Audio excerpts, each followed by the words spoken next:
Hello, Claire and John here from JH Coaching.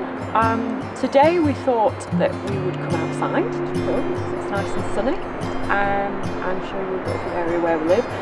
But also today what we'd like to do is answer some of your endurance training questions. So often when we're coaching people, lots of questions come around again and again and again. So we thought we'd do a few videos to answer some of those questions. So one of the first questions was from someone who is currently starting training after quite a long break, and what she wanted to know was whether you need a strong aerobic base before you start high intensity work. The short answer is no, you don't, because a lot of people use high intensity training exclusively, and it doesn't really work for endurance sport completely.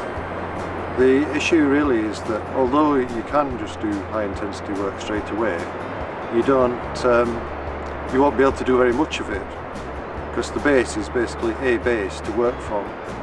So the trick would be to do some high intensity work, and the majority of your training will have to be low intensity as you build up the volume, and then you can do more and more high intensity work as you build your fitness. The next question was about an endurance session, which I guess is linked to aerobic base. So what is an endurance session? And also, as well as what is an endurance session, how long should an endurance session be? Typically endurance training is designed to build your endurance, obviously, but also an endurance training zone, or a lot of training zones, which we're going to get onto later, is typically fairly low intensity. So the idea of training in this endurance zone is to build the efficiency, make you more efficient, your aerobic efficiency, all your heart and lungs and your muscles will get much better at transporting oxygen and working, and that makes everything more efficient.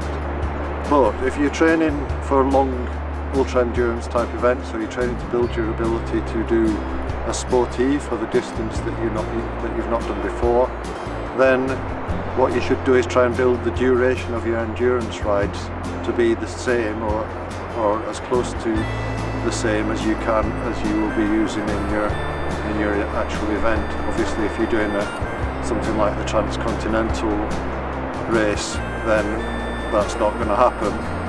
So you should build up the day. You should be able to ride for 1 day or 2 days at that sort of duration per day. Yeah, I think sometimes doing back-to-back days can be good if you're doing a long event, can't it? It can, once you've... it's not really the area to focus on, because in an ultra endurance event, what you're trying to do is build the ability to ride for a long time without getting more tired.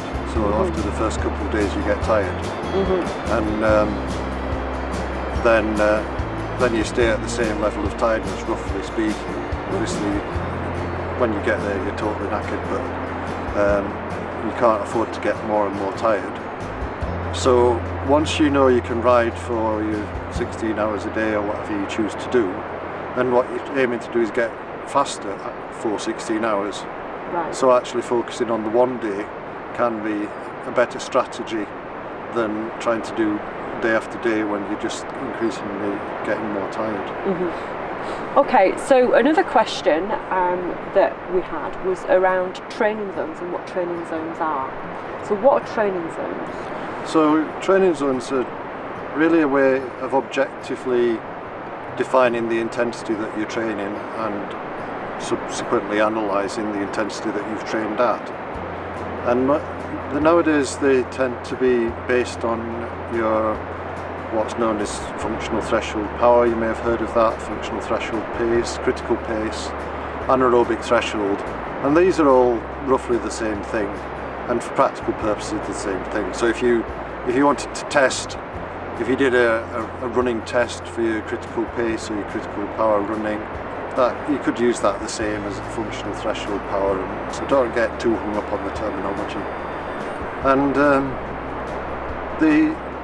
the functional threshold power is the point at which you start to quickly accumulate waste products in your muscles, and if you work above that threshold for any length of time, a few minutes, you'll have to slow down. Whereas below that level, you can usually work for quite a long time, so 35 to 70 minutes. And so the training zones just split up. Some you can use 5 zones. For cycling, we like the Andy Coggan zones, which is just 5 zones, and they work really well. 1, 2 and 3 are below your threshold power or pace, and 4 straddles it, and 5 is above it. So most of your endurance training that we talked about before will be in zone 2 and some of it in zone 1, and you'll still be getting some fitness benefits by just riding easy.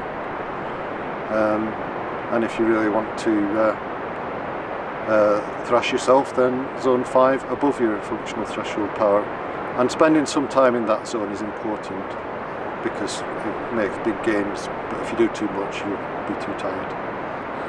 Just to add to that, I think we've probably both had some experience of when we've trained too hard or too high in intensity. Yeah, well, when you first started coaching me, then the first thing you did is you made me run slower on my morning runs.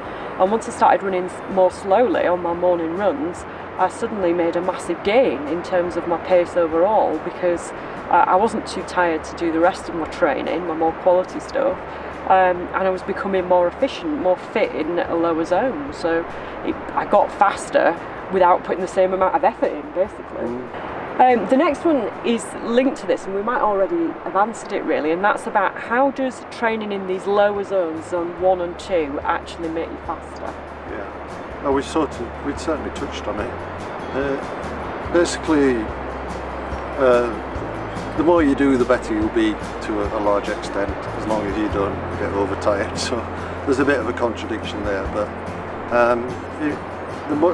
if you look at what the best athletes do, the best endurance athletes, they spend a lot of time training, and a lot of that time is in low intensity zones. It's remarkable the amount of time that the best athletes in the world spend in lower intensity training, and yet they're able to race at incredibly high intensities for long durations of time. So basically the answer to the question is training in low intensity helps you recover from harder training, and it makes you more efficient, which means that when you do want to go faster, you can go a lot faster. I think the interesting thing about that, which it seems obvious, but to go back to training zones, they are individual. Your training zones are your training zones, like a percentage of your max or your threshold, and that's going to be different. It might be similar to some people, but it is unique to you. And sometimes when you're training in a group, you can think that you're running hard, and for somebody else, if they're a lot fitter, they're only in zone 2, so they might be able to go on for a lot longer. Yeah, that's right. That's certainly true with a lot of the people I've trained with. Yeah. So it's nice to train in groups, but sometimes it's difficult to keep it to your pace and what you want.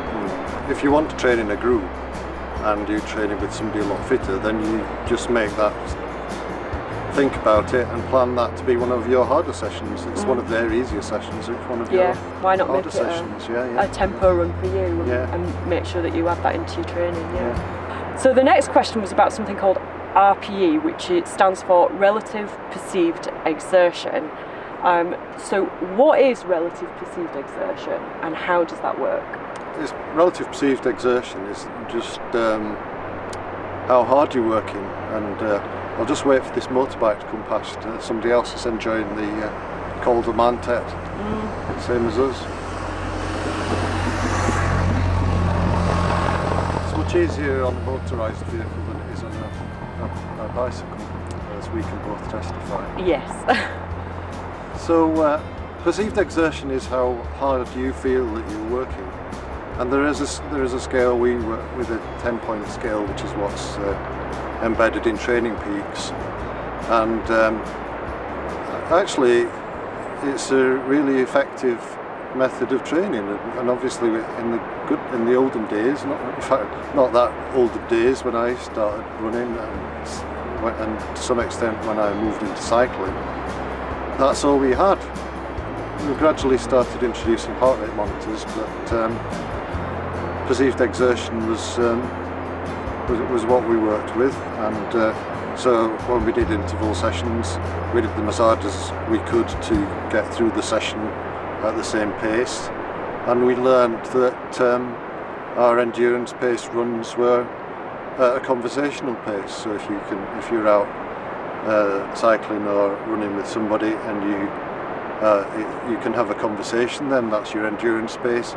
If you start breathing hard and you have to use single words and you find it difficult to talk, then you're probably going too hard for an endurance session. If you can talk and you're supposed to be doing an interval session, you're not going hard enough. So there are these rules of thumb. When we set training plans, we usually say this should feel like you shouldn't be able to talk during this session, or you should be able to have a conversation during this session. So that's all it is, and it's really effective. And how accurate is it?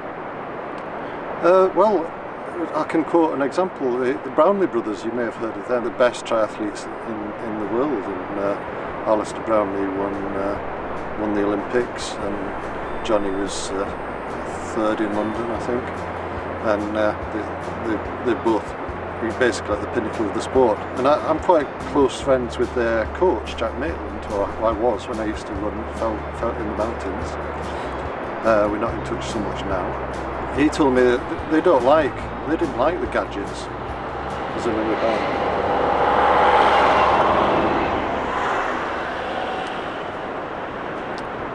So even though they were sponsored by Garmin, they weren't collecting data, or they weren't using the data. The coaches were using the data, but they were training to RPE.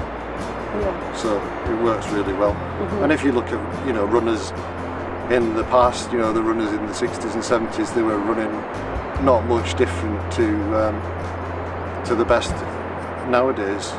Certainly, if you look at the UK performances, I used to do a lot of running with John Graham. We ran 2:09. 2:09 is still a pretty good time for a British athlete.